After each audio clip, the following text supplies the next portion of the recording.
হযরত আদম আলাইহিস সালামের দুই পুত্র ছিল, হাবিল আর কাবিল। কিন্তু কাবিল হাবিলকে হত্যা করায় হযরত আদম আলাইহিস সালামকে আল্লাহ তাআলা আরেকটা সন্তান দিলেন, সেটা হচ্ছে শীস আলাইহিস সালাম। এবং এই শীস আলাইহিস সালামের ধারাবাহিকতায় আমরা একজন নবী রাসূল পেলাম, তিনি অত্যন্ত আলোচিত নূহ আলাইহিস সালাম। এই হযরত আদম আলাইহিস সালাম থেকে নূহ আলাইহিস সালামের মাঝখানে আসার সময় হচ্ছে 1000 বছর, এবং আদম আলাইহিস সালাম থেকে নূহ আলাইহিস সালাম হচ্ছে দশম পুরুষ। অর্থাৎ আদম আলাইহিস সালামের পরবর্তীতে নূহ আলাইহিস সালাম দশম পুরুষ, এবং আদম আলাইহিস সালাম থেকে নূহ আলাইহিস সালামের সময়কার পার্থক্য হচ্ছে 1000 বছর। তো এই নূহ আলাইহিস সালামের সন্তান ছিল 4টি। 4 সন্তানের মধ্যে সর্বশেষ যে ইয়াম, এই ইয়াম সৃষ্টিকর্তাকে স্বীকার করে না, আল্লাহকে স্বীকার করে না, যার ফলে নূহের যে প্লাবনের কথা আমরা জানি, সেই প্লাবনে ইয়ামের মৃত্যু ঘটে। কিন্তু বাকি যে 3 সন্তান আছে, অর্থাৎ সাম, হাম আর ইয়াফিস, এই 3 সন্তান থেকে 3টি গোত্রের যাত্রা শুরু হয়। এই সাম থেকে হয় হচ্ছে সেমেটিক গোত্র, হাম থেকে হয় হচ্ছে হেমেটিক, আর ইয়াফিস থেকে হয় হচ্ছে ইন্দো ইউরোপীয়। অর্থাৎ আমরা আজকে সেমেটিক নামে যাদেরকে চিনি তারা হচ্ছে যে আরব আর ইহুদি। অর্থাৎ সেমেটিক, এই সাম থেকে সেমেটিক, আরব আর ইহুদি যারা আছে তারা। হাম থেকে হচ্ছে হেমেটিক, যারা মিশরীয়, প্লাস হচ্ছে যারা ইরাকে বসবাস করে, ইরাকি যারা, তারা হচ্ছে হেমেটিক। আর ইন্দো ইউরোপীয় বলতে ইউরোপের, ইরানের, ভারতের এই অংশগুলির জনগোষ্ঠীকে আমরা ইন্দো ইউরোপীয় হিসেবে জানি। সো এই সাম থেকে সেমেটিক, হাম থেকে হেমেটিক, আর ইয়াফিস থেকে হচ্ছে ইন্দো ইউরোপীয় জনগোষ্ঠী আসে। এই সাম জনগোষ্ঠী থেকেই হযরত ইব্রাহিম আলাইহিস সালাম আসেন। হযরত ইব্রাহিম আলাইহিস সালামের ছিল 2 স্ত্রী। বড় স্ত্রী হচ্ছে সারাহ আর ছোট স্ত্রী হচ্ছে হাজেরা। এই সারাহ এর ঘরে আসে হচ্ছে ইয়াকুব আলাইহিস সালাম, আর হাজেরার সন্তান হচ্ছে ইসমাইল আলাইহিস সালাম।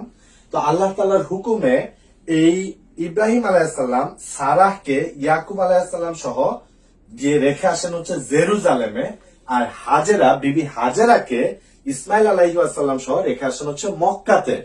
অর্থাৎ ইব্রাহিম আলাইহিস সালামের বংশধর থেকে যে পরবর্তীতে 2টি ধারার সূত্রপাত হয়, তার একটি হয় জেরুজালেম থেকে, আরেকটি হয় মক্কা থেকে। তো এই মক্কাতে ইসমাইল আলাইহিস সালামের পরে খুব বেশি নবী রাসূল আসেননি। একেবারে শেষ সময়ে আমরা পাই হযরত মুহাম্মদ সাল্লাল্লাহু আলাইহি ওয়াসাল্লামকে। আর এইদিকে যে জেরুজালেমে যে রেখে আসলো সারা আর ইয়াকুব আলাইহিস সালাম, এই ইয়াকুব আলাইহিস সালামের ছিল 12 ছেলে। এই 12 ছেলের মধ্যে উল্লেখযোগ্য 2 জন ছেলে, একজন হচ্ছে ইয়াহুদা, আরেকজন হচ্ছে ইউসুফ আলাইহিস সালাম। তো এই ইয়াহুদা ছিল বড়, এবং ইয়াহুদার পরবর্তী প্রজন্ম এতটাই বিস্তার লাভ করেছিল যে এই ইয়াহুদা থেকেই পরবর্তীতে ইহুদি জাতটা আসে। অর্থাৎ ইহুদি নামটা আসে হচ্ছে ইয়াহুদা থেকে, আর তার পরবর্তীতে বংশধররাই কিন্তু ইহুদি নামে পরিচিতি লাভ করে। আরেকটা বিষয় জানিয়ে রাখি যে ইয়াকুব আলাইহিস সালামের কিন্তু আরেকটা নাম ছিল, সেটা হচ্ছে ইসরায়েল। ইয়াকুব আলাইহিস সালামের আরেকটা নাম হচ্ছে ইসরায়েল। আজকের দিনে যে রাষ্ট্র ইসরায়েল, এটা কিন্তু এই ইয়াকুব আলাইহিস সালামের ইসরায়েল নাম থেকে নেওয়া। এবং উনার যে বংশধর আছে, অর্থাৎ ইয়াকুব আলাইহিস সালামের পরবর্তী যে বংশধর, তারাই কিন্তু ইতিহাসে বনি ইসরায়েল নামে পরিচিত। যে বনি ইসরায়েল নিয়ে পবিত্র কোরআন শরীফে একটি সূরাই আছে। তো এই যে ইয়াহুদা, এই ইয়াহুদা থেকে ইহুদি জাত আসে। এটা কিন্তু ইহুদি জাত, ইহুদি ধর্ম না। ইহুদি ধর্মের ব্যাপারটা আরো পরে আসে। ইহুদি ধর্মের ব্যাপারটা বুঝতে হলে আমাদেরকে ইউসুফ আলাইহিস সালামের ঘটনাটা জানতে হবে। ইউসুফ আলাইহিস সালাম ছোট ভাই ছিল তাদের। সো এই 11 ভাই মিলে এই ইউসুফ আলাইহিস সালামের বিরুদ্ধে একটা ষড়যন্ত্র করে। তারা তাকে কুয়ায় নিক্ষেপ করে হত্যা করতে চায়। কিন্তু ঘটনাক্রমে ইউসুফ আলাইহিস সালাম বেঁচে যান, এবং মিশরের কিছু বণিক তাকে কিনে নিয়ে যায়। ঘটনাচক্রে তিনি মিশরের প্রথমে জেলে থাকেন, তারপর খাদ্যমন্ত্রী হন, এবং একটা পর্যায়ে মিশরের শাসনভার গ্রহণ করেন, অর্থাৎ মিশরের রাজা হন ইউসুফ আলাইহিস সালাম। তো এই ইউসুফ আলাইহিস সালাম পরবর্তীতে তার 12 অর্থাৎ আর যে 11 ভাই আছে, তারা একটা সময় জেরুজালেমে যখন খুব বাজে অবস্থার মধ্যে ছিল, খুব ভালো একটা অবস্থার মধ্যে ছিল না, তাদেরকে নিয়ে আসেন হচ্ছে মিশরে। অর্থাৎ এই ইহুদি যারা ছিল তারা কিন্তু জেরুজালেম থেকে পরবর্তীতে কোথায় যায়? পরবর্তী যায় হচ্ছে মিশরে। সেই মিশরে তারা বারবার অভিশপ্ত হয়। সেটা কিভাবে হয় এটা জানতে আমাদেরকে আরেকটা স্লাইডের দিকে যেতে হবে।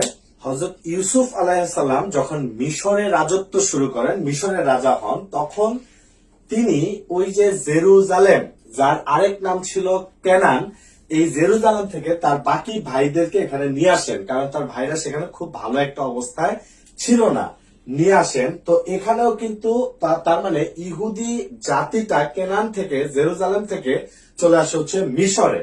এই মিশরে এসে তারা একটা রাজকীয় জীবন যাপন করে, কিন্তু এরা বারবার ইতিহাসে অভিশপ্ত হয়েছে আল্লাহ তাআলার অবাধ্যতার কারণে। তো এই 12 ভাই রাজকীয় জীবন যাপন করেন, একসময় তারা আল্লাহ অবাধ্য হন। অবাধ্য হওয়ার ফলে সৃষ্টিকর্তা আল্লাহ তাআলা তাদেরকে আবার ফেরাউনের গোলাম করে তোলেন। তাদের অবস্থা আবার খারাপ হয়, তারা ফেরাউনের গোলাম হিসেবে থাকে। ইহুদিরা যখন আল্লাহ তাআলার কাছে ক্ষমা প্রার্থনা করে, তখন আল্লাহ তাআলা হযরত মুসা আলাইহিস সালামকে ইহুদিদের মাঝখানে পাঠান, এবং মুসা আলাইহিস সালাম ফেরাউনকে ধ্বংস করে ইহুদিদেরকে আবারও একটি ভালো অবস্থানে নিয়ে যান। তো মুসা আলাইহিস সালামের উপর যে তাওরাত গ্রন্থ নাজিল হয়, এটা ইহুদিরা মানতে থাকে, তারা সে সময়টাতে ভালো থাকে। কিন্তু মুসা আলাইহিস সালামের পরবর্তীতে তারা তাওরাতকে আর আগের মতো মানে না, বা তাওরাতকে চেঞ্জ করে, আবারও আল্লাহ তাআলার অবাধ্য হয়। বনি ইসরাইল যখন আল্লাহর আবার অবাধ্য হলো, তারা আবার ক্ষমা প্রার্থনা করলো, তখন আল্লাহ তাআলা তাদের জন্য এক রাজা নিযুক্ত করলেন, তার নাম হচ্ছে তালুত। এই তালুত এই জেরুজালেম দখল করতে যায়, তখন তার সেনাবাহিনীতে একটা বালক ছেলে ছিল, তার নাম ছিল দাউদ। এই দাউদের ছোড়া একটি পাথরই কিন্তু এই অপর পক্ষের সেনাবাহিনীর যে সেনা প্রধান ছিল, তার নাম ছিল জালুদ, এই জালুদের চোখ উপড়ে যায় এবং তারা সেখানে জয়লাভ করে। অর্থাৎ এই দাউদের একটা সাহসী ভূমিকাতেই কিন্তু জেরুজালেম দখল হয়। অর্থাৎ বনি ইসরায়েলেরা যে জেরুজালেম হারিয়েছিল, এই জেরুজালেম কিন্তু এই তালুত রাজা এবং দাউদ একটা বালক ছেলে, তাদের ভূমিকায় এই জেরুজালেমকে আবার দখল করে। তো রাজা তালুত খুশি হয়ে দাউদকে জেরুজালেম একটি গুরুত্বপূর্ণ পদে বসায়, এবং পরবর্তীতে এই দাউদ আলাইহিসসালামই কিন্তু নবুয়ত প্রাপ্ত হন, তিনি একই সাথে নবী হন এবং এই জেরুজালেমের রাজা হন, জেরুজালেমের সম্রাট হন। অর্থাৎ ইসলামী স্টেট কায়েম করা, যেটা ইসলামী স্টেট হয়ে শাসন করা, যেটা এইটা প্রথম কিন্তু করেছেন দাউদ আলাইহিসসালাম এই জেরুজালেম থেকে। অর্থাৎ দাউদ আলাইহিসসালাম হচ্ছে ইসলামী স্টেটের প্রথম নবী বা প্রথম শাসক। পরবর্তীতে এই ইসলামিক যে টেরিটরি ছিল, এইটাকে আরো বেশি স্প্রেড আউট করেন, আরো বেশি বিস্তার ঘটান হচ্ছে দাউদ আলাইহিসসালামের ছেলে সুলাইমান আলাইহিসসালাম। তিনি এই জেরুজালেম থেকে সমগ্র পৃথিবীকে শাসন করেন। অর্থাৎ বিশাল ইসলামিক টেরিটরি শাসন করা হচ্ছে সুলাইমান আলাইহিসসালাম, দাউদ আলাইহিসসালামের সন্তান বা দাউদ আলাইহিসসালামের ছেলে। এই সুলাইমান আলাইহিসসালাম যখন মারা গেলেন, তখন এরা অর্থাৎ বনি ইসরায়েলেরা আবারও আল্লাহর অবাধ্য হয় এবং আল্লাহর সাথে বিদ্রোহ করে। তার শাস্তি হিসেবে জেরুজালেম থেকে আল্লাহ তাআলা তাদেরকে আবারও বিতাড়িত করেন।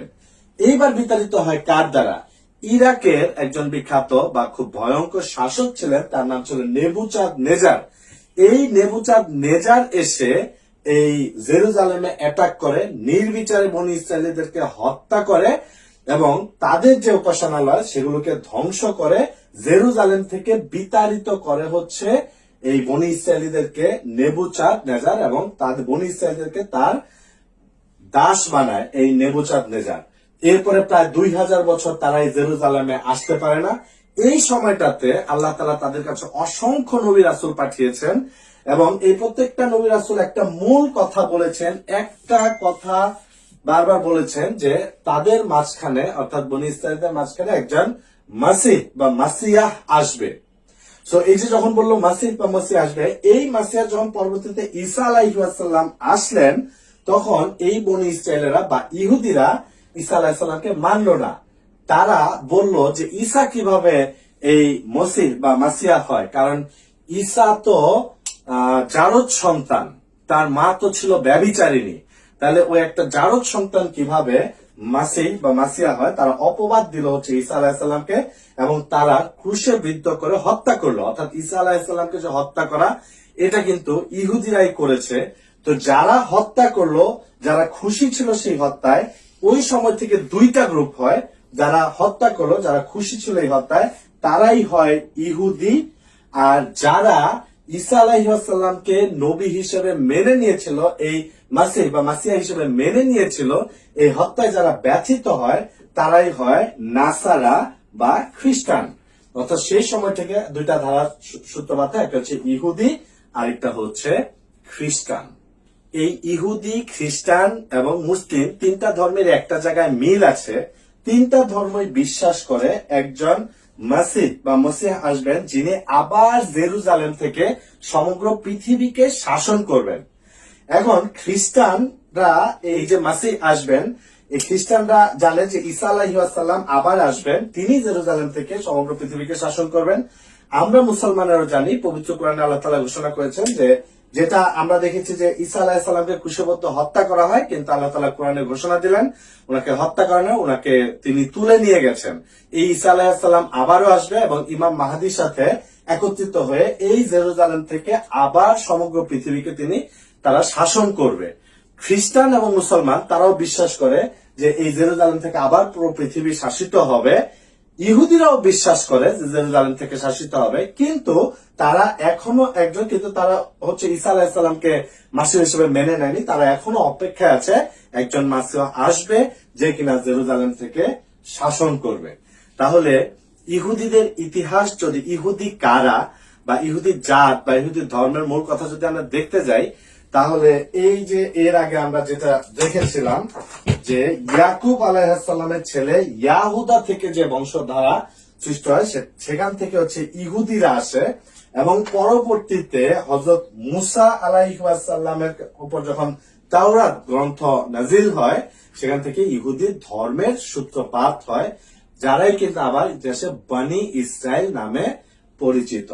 তো তিনটা ধর্মের মধ্যেই একটা কমন মিল, তিনটা ধর্ম হচ্ছে একত্ববাদী ধর্ম, একজন সৃষ্টিকর্তাকে স্বীকার করে নেয় এবং তিনটা ধর্মেরই উৎস বা মূল হিসেবে কিন্তু হযরত ইব্রাহিম আলাইহিসসালামকে আদি পিতা হিসেবে মেনে নেওয়া হয়।